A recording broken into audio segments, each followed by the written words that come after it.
આજ તો વાડીએ આખી ડુંગળીના શાકનો પ્રોગ્રામ બનાવ્યો અને ખાલી ખાવાનો જ પ્રોગ્રામ નતો, ગાવાનો પણ હતો. પછી અમારા મામાના દીકરા જલાભાઈ, સાંભળો તમે જલાભાઈનો સુરીલો કંઠ.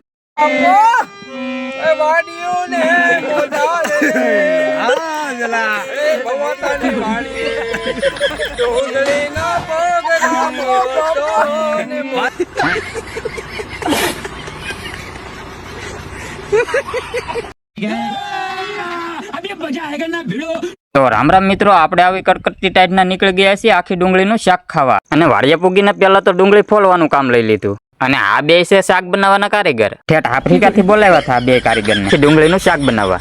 પછી મૂક્યું સુલ્યા તપેલ અને પછી નાખ્યું તેલ. લપળક લપળક લપળક લપળક લપળક લપળક લપળક લપળક લપળક. અને એવું શાક બનાવ્યું, એવું શાક બનાવ્યું, એવું શાક બનાવ્યું.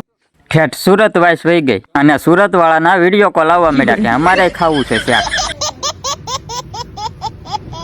ને આ સંતો તો ગળે હાકર જેવા લીંબુ સુધારવા માંડ્યો શાકમાં નાખવા હાટું. અને પછી બધું તૈયાર થઈ ગયું. મહેમાન તો લાવ્યા હતા મોટી બધી વગાડવાની પેટી. મેં કીધું આજ તો મજા આવશે. અચ્છા. અને પછી બધા ખાવા બેઠી ગયા. આજ તો ખાઈ ખાઈને દાસ કાઢ નાખવાનું છે. પછી આપણે ગાવાના છે ભજન. ગજબ બેજતી.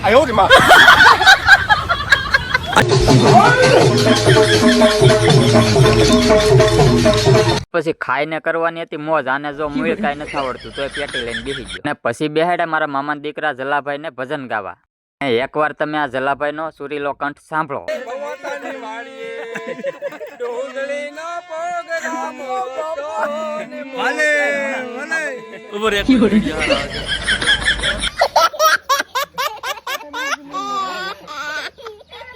અને આ મહેમાન નું ગામ છે કડિયાળી. એકવાર તમે આનો અવાજ સાંભળો. પેલો મહાપુરુષ ને આપણે મહારાણા પ્રતાપ ને લઈએ કે રણમાં જે રણમાં રાણે એ જી રોકી દીધો તો સૈન્ય મોગલનો શ્વાસ. રણમાં રાણે એ રોકી દીધો તો ઈ સૈન્ય મોગલનો શ્વાસ.